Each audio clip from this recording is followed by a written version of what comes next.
네, 여기까지입니다. 이게 뭔가 싶으시겠지만 아주 중요한 메시지가 담겨 있는데요.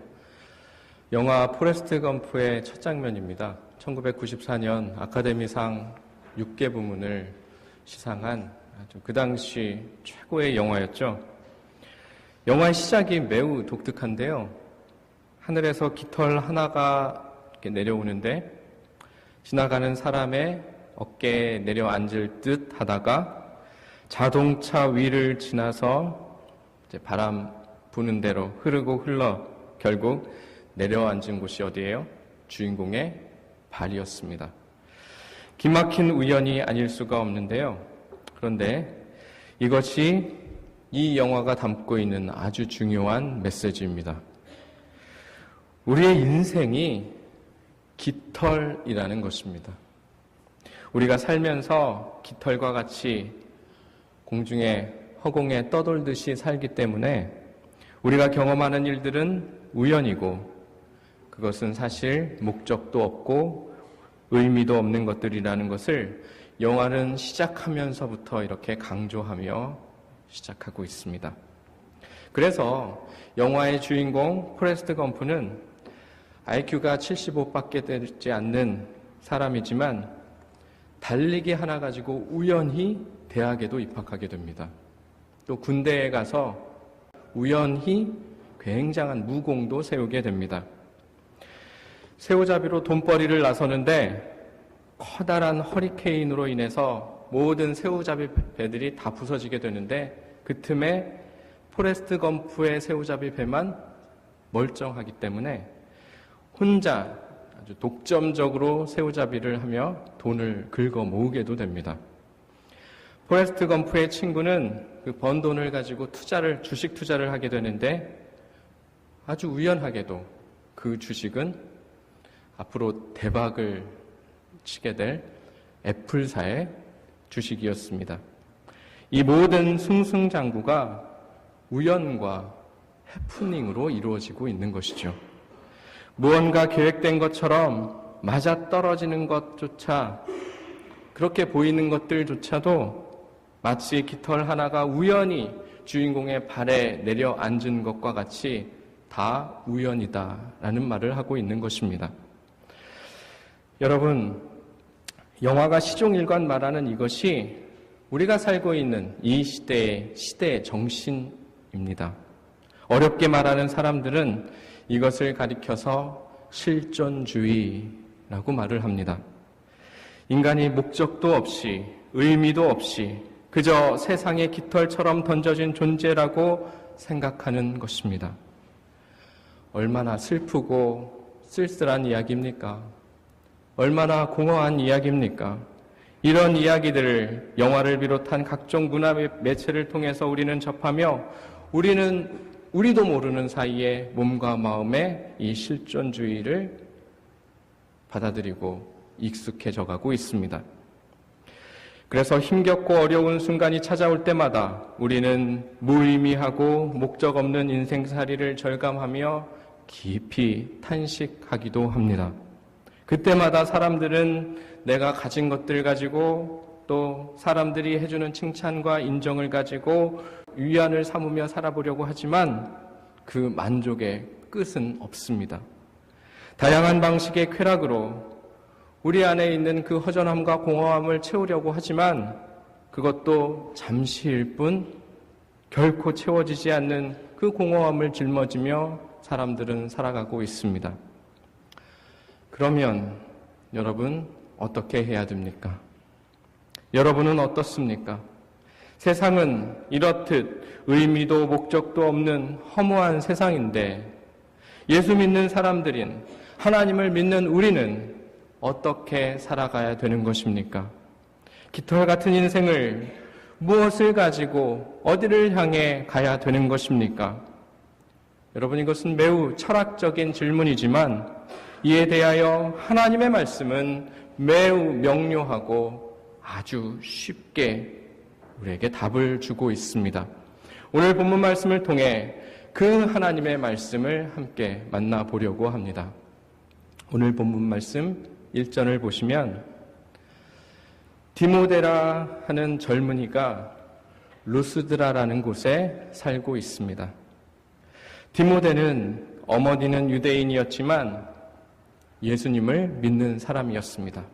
그리고 디모데의 아버지는 이방인이라고 할 수 있는 헬라인이었습니다. 그러니까 디모데는 혼혈아였던 것이죠. 그러나 이런 경우에 어머니의 혈통을 따라서 그는 유대인으로 인정받았습니다. 어릴 적부터 어머니의 품에서 가르침을 받고 성경을 배우고 어머니의 가르침 따라서 율법을 알았기 때문에 아버지 쪽으로 따라가는 것이 아니라 어머니 쪽으로 따라가서 유대인으로 인정받았습니다. 그런데 3절을 보시면 사도 바울이 선교여행을 하며 이 루스드라라는 동네를 방문한 후에 그곳을 떠날 때 이 루스드라에서 디모데를 데리고 떠난다라고 되어 있습니다. 그 이후에 디모데는 이 위대한 사도 바울의 동역자가 됩니다. 그리고 바울이 기록한 거의 모든 서신에 그의 이름이 등장하고 있습니다. 특별히 디모데 전후서는 사도 바울이 이 한 사람 디모데만을 향해서 쓴 서신이기도 합니다. 그만큼 사도 바울에게 디모데는 특별한 동역자였던 것이죠. 그리고 사도 바울은 자기 편지글 속에서 디모데를 내 아들이라고 말했습니다. 사도 바울에게 참 많은 여러 동역자들이 있었지만 그 중에 내 아들이라고 말한 동역자는 디모데가 유일했습니다. 학자들의 연구에 따르면 바울이 디모데를 자신의 동역자로 선택하고 함께 그 선교여행을 시작할 때의 디모데의 나이가 18살이었다고 합니다. 10대 어린 나이였던 것입니다. 그런데 오늘 본문이 그 어린 디모데를 어떻게 소개하고 있습니까? 1절 우리 같이 읽도록 하겠습니다. 1절 시작. 바울이 더베와 루스드라에도 이르매 거기 디모데라 하는 제자가 있으니 그 어머니는 믿는 유대 여자요 아버지는 헬라인이라. 그 어린 디모데를 가리켜서 제자라는 말로 소개하고 있습니다. 여기서 제자는 누구의 제자겠습니까? 예수님의 제자입니다. 그리고 제자가 있으니라는 말에서 있으니는 헬라어의 비동사에 해당하는 에이미인데요.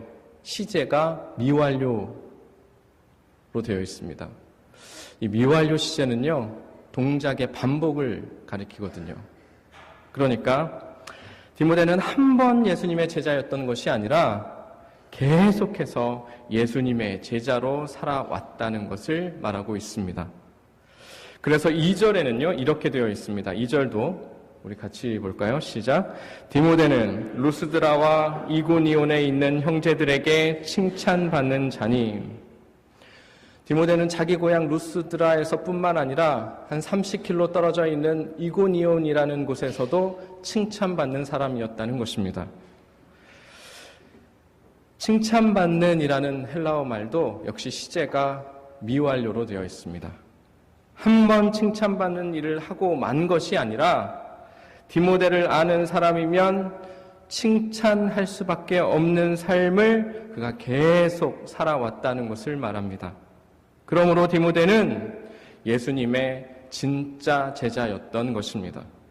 그러므로 여러분, 그러면 디모데는 언제부터 예수님의 제자로 살기 시작했을까요? 언제부터 예수님의 제자였을까요? 성경을 통해 충분히 추정해 볼 수가 있는데요. 디모데가 살았던 루스드라에 처음 복음이 전해진 것은 바울이 1차 선교여행을 하며 루스드라에 들렀을 때였습니다. 디모데는 그때 복음을 영접하고 그때 그리스도인이 되었습니다. 디모데는 그때 바울이 사람들에게 돌을 맞고 쓰러졌을 때, 그리고 사람들에 의해서 질질 끌려나가 성 밖으로 버려지는 것도 보았습니다. 나도 예수 믿게 되면 저렇게 될 것이다라는 것을 충분히 예상할 수 있는 상황이었습니다. 그러나 디모데는 예수님을 영접한 순간부터 그런 것과는 아랑곳하지 않고 계속해서 예수님의 제자로 살아왔다는 것입니다. 그런데 여러분, 중요한 것은 오늘 본문이 성경에서 디모데라는 사람 이름을 처음 소개하고 있는 순간인데, 오늘 그 디모데를 처음부터 예수님의 제자라고 소개하고 있다는 것입니다. 여러분, 디모데의 고향 루스드라는 우리가 알고 있는 그 당시에 안디옥이나 에베소나 예루살렘 같은 큰 도시가 아니었어요. 지금으로 하면 터키 중부쯤에 있는 작은 시골 마을 정도에 불과했습니다. 로마 제국 내에서 아마도 가장 작은 성읍 중에 하나였습니다. 옛날 성읍들은 모두 돌로 건축되었기 때문에 로마 제국 내의 웬만한 성읍들은 많은 그 돌로 된 주춧돌이나 기둥들이 남아 있습니다. 그러나 이 루스드라는 그 흔적을 찾아보기 힘들 정도로 로마 제국 지역 내에서 아주 작은 마을이었다는 것입니다. 그래서 당시 로마 제국에 살고 있던 대부분의 사람들은 루스드라라는 그 작은 시골 마을을 알지 못할 정도였습니다. 뿐만 아니라 그 시골 마을에 18살의 디모데라는 사람이 살고 있다는 사실도 몰랐을 것입니다. 그런데도 성경은 그 작은 시골 루스드라에 18살짜리 어린 디모데가 예수님의 제자로 살고 있다는 사실을 정확하게 알고 있고 그것을 우리에게 기록하고 보여주고 있는 것입니다. 어떻게 성경은 그 작은 시골 마을에 살고 있는 18살짜리 어린 디모데를 정확하게 알고 있었을까요? 성경은 하나님의 말씀이지 않습니까? 로마 제국의 대부분의 사람들이 작은 마을 루스드라도 몰랐고 그 마을의 18살짜리 디모데로 알지 못했지만, 그러나 하나님께서는 디모데를 알고 계셨고 디모데를 보고 계셨기 때문에 성경을 통해서 하나님은 이렇게 말을 하실 수 있는 것입니다. 예레미야 1장 5절에 하나님은 이렇게 말씀하십니다. 내가 너를 모태에 짓기 전에 너를 알았고 내가 배에서 나오기 전에 너를 성별하였다. 어머니가 나를 임신하기도 전에 하나님은 나를 아셨고 어머니가 나를 출산하시기도 전에 하나님은 나를 하나님의 자녀로 거룩하게 구별하셨다는 것입니다. 여러분, 우리는 어쩌다 우연히 태어난 존재가 아니라 깃털처럼 떠다니는 존재가 아니라 하나님의 그 치밀하신 계획에 따라 하나님에 의해 지어진 존재인 것입니다. 그렇기 때문에 이 세상 사람 아무도 나를 몰라도 하나님은 나를 알고 계시고 이 세상 누구 하나 나를 봐주지 않아도 하나님은 늘 나를 봐주고 계시다는 것입니다. 디모데가 살던 그 당시 로마 제국은 세계 최고의 제국이었습니다. 정치, 경제, 사회, 문화 모든 분야에 있어서 세계적으로 꽃피우던 시절이었습니다. 그러면 그 당시 각 분야에 유명한 인사들이 있었지 않겠습니까? 스타들도 있지 않았겠습니까? 정치적으로 명망이 높은 사람들도 있었을 것이고 사업의 수완이 좋아서 재벌과 같은 사람들도 있었을 것이고 그 시대에 유명한 배우들도 있었을 것이고 사람들의 마음을 사로잡던 개그맨 같은 사람들도 있었을 것입니다. 사람들이 열광하는 명품들도 있었을 것입니다. 그리고 그 모든 사람들 위에 신으로 군림하는 로마의 황제도 있었습니다. 그런 유명한 사람들과 비교할 때 로마 제국에서 가장 작은 시골 마을, 거기에 18살짜리 디모데는 아무도 알아봐주지 않는 초라한 사람에 불과했습니다. 그러나 하나님은 그 디모데를 정확히 알고 계셨습니다. 왜냐하면 하나님은 디모데를 지으셨고 그를 여기까지 인도하셨으며 디모데를 변함없이 늘 지켜봐 주고 계셨기 때문입니다.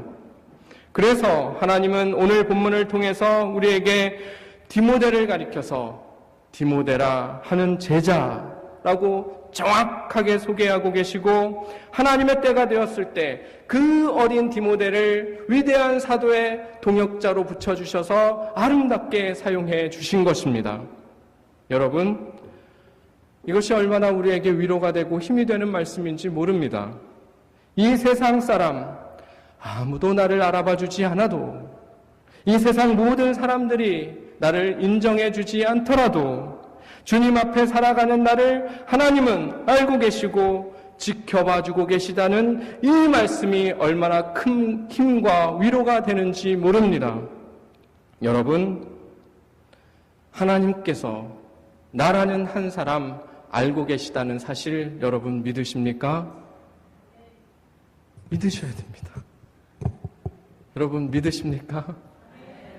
하나님은 이 땅 수십억 인구 중에 나라는 한 사람을 알고 계십니다.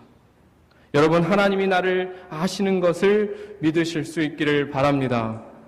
그냥 깃털 인생이 아니라 하나님의 손에서 시작해서 붙들어 주시고 또 지켜봐 주실 정도로 정확하게 나를 알고 계시다는 것을 믿으실 수 있기를 바랍니다. 나에 대해 그냥 얼굴 정도, 이름 정도 아시는 것이 아니라 오히려 나보다도 나를 더 잘 아시는 분이 우리 하나님이십니다. 그것은 기억력이 좋아서도 아니고요, IQ가 높아서도 아닙니다. 그것은 하나님이 우리를 관심과 사랑으로 봐주시기 때문입니다. 사랑하기 때문에 알고 계십니다.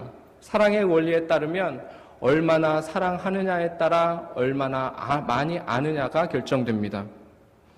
조금 사랑하면 조금 알게 되고요, 많이 사랑하면 많이 알게 됩니다. 하나님은 여러분을 조금 아실까요? 많이 아실까요? 구체적으로 아실까요? 대충 아실까요? 대답하십시오. 여러분, 하나님께서 우리를 정말 많이, 그것도 아주 정확하게 아시는데요. 그걸 성경은 이렇게 표현하고 있습니다. 성경은 머리털을 세신다, 그렇게 표현하고 계십니다. 그 말 하나로 우리는 하나님이 나를 얼마나 사랑하시는지를 알게 되는 것이죠. 하나님이 사람을 만드실 때 그냥 틀에 찍어서 똑같이 대량 생산하신 것이 아닙니다. 한 사람 한 사람 계획을 가지고, 섭리를 가지고, 기대를 가지고 만드셨습니다. 그러므로 우리는 여러분 하찮은 존재입니까? 대단한 존재입니까? 별거 아닌 존재입니까? 아주 존귀한 존재입니까? 우리는 대단한 존재이고 존귀한 존재입니다. 우리가 살면서 가장 힘든 때가 내가 하찮은 존재처럼 느껴질 때입니다. 여러분, 언제 제일 힘드세요? 남편도 나를 알아주지 않고, 아내도 나를 알아주지 않을 때, 자식마저도 나를 알아주지 않을 때 제일 힘듭니다. 가족 위해서, 아내 위해서, 남편 위해서, 자식 위해서 참 많이 희생했는데 그거 알기는커녕 여전히 불평이고 불만만 쏟아냅니다. 설령 좀 잘 되더라도 그것이 자기가 잘나서 잘 되는 줄 압니다. 그래서 틈틈이 우리는 나는 뭔가 라는 생각에 공허해지기도 하는 것이죠. 교회 봉사를 하는 중에도 그 허전함이 찾아올 때가 있습니다. 그럴 때 참 많이 힘이 들죠. 내가 이렇게 힘들게 희생하며 봉사하고 있는 줄을 아무도 몰라주는 것 같습니다. 심지어 목사도 이걸 어떻게 몰라주나 싶은 원망함이 들 때도 있습니다. 그러나 여러분, 하나님은 아십니다. 하나님은 나를 아시고 하나님이 나를 사랑하십니다. 우연히 내가 여기 있는 것이 아니라 하나님이 직접 뜻과 계획을 가지고 나를 만드셔서 지금 여기에 붙드시고 인도해 주시는 것입니다. 여러분, 지금 사순절 기간입니다. 사순절은 죄와 사망으로부터 우리를 구원하시기 위해 십자가에 돌아가신 그 예수님의 고난을 기억하고 묵상하는 절기입니다. 사실은 예수님도 그 당시 로마 제국의 유명한 사람들에 비하면 참 초라하셨습니다. 로마 제국에서도 한참 변두리에 있는 베들레헴이라는 곳에서 태어나셨고요. 이스라엘 안에서조차도 변두리에 있는 나사렛에서 사시다가 가난한 사람들이 몰려 살던 갈릴리에서 사역하신 예수님도 얼마나 보잘것없는 존재였는지 모릅니다. 그러나 우리는 로마 제국 전면에 나서서 화려하게 살았던 황제나 어떤 정치가나 재벌들, 그들은 알지 못해도 변두리의 초라한 모습이셨던 예수님의 삶과 고난과 부활에 대해서는 우리가 잘 알고 있습니다. 하나님께서 보내주시고 지켜봐 주신 예수님을 성경을 통해 우리에게 자세히 보여주시기 때문입니다. 그러므로 우리에게는 그 예수님을 믿는다는 것 자체가 큰 힘과 소망이고 위로와 격려가 되는 것입니다. 예수님을 믿는다는 것은 그 예수님을 우리에게 보내주시고 우리를 위해 그 예수님을 죽음에서 일으켜주신 하나님께서 우리 역시도 알고 계시고 보고 계시다는 사실과 같은 말이기 때문입니다. 사순절을 맞이하면서 우리가 스스로를 한번 돌아봤으면 좋겠습니다. 하나님을 믿는다면서도 하나님이 나를 알고 계시고 하나님이 나를 보고 계시다는 것을 믿지 못하는 우리의 지난 어리석음들을 회개하는 시간을 가져보시면 좋겠습니다. 사랑하는 여러분, 하나님께서 우리를 알고 계시고 우리를 보고 계시기 때문에 우리 앞을 막고 있는 인생의 장애물들은 장애물이 아닙니다. 오히려 그것은 우리를 새로운 미래로 들어가게 하시는 하나님의 또 다른 은혜의 통로입니다. 하나님께서 우리를 알고 계시고 하나님께서 우리를 보고 계시기 때문에 우리가 작은 시골 마을에 18살 디모데처럼 보잘것없고 미약한 존재이더라도 하나님은 우리를 반드시 필요에 따라 사용해 주실 줄 믿습니다.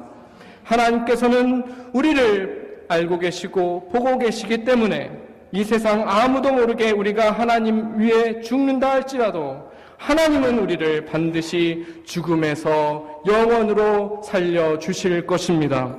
그러므로 여러분, 하나님을 믿고 하나님을 의지하며 사는 삶이 얼마나 더 유익한지, 얼마나 안전하며 복된 삶인지 여러분 꼭 기억하며 사실 수 있기를 바랍니다. 하나님 안에 사는 여러분에게 그 유익과 평안과 안전과 복이 여러분에게 깃드시기를 주님의 이름으로 간절히 축원드립니다.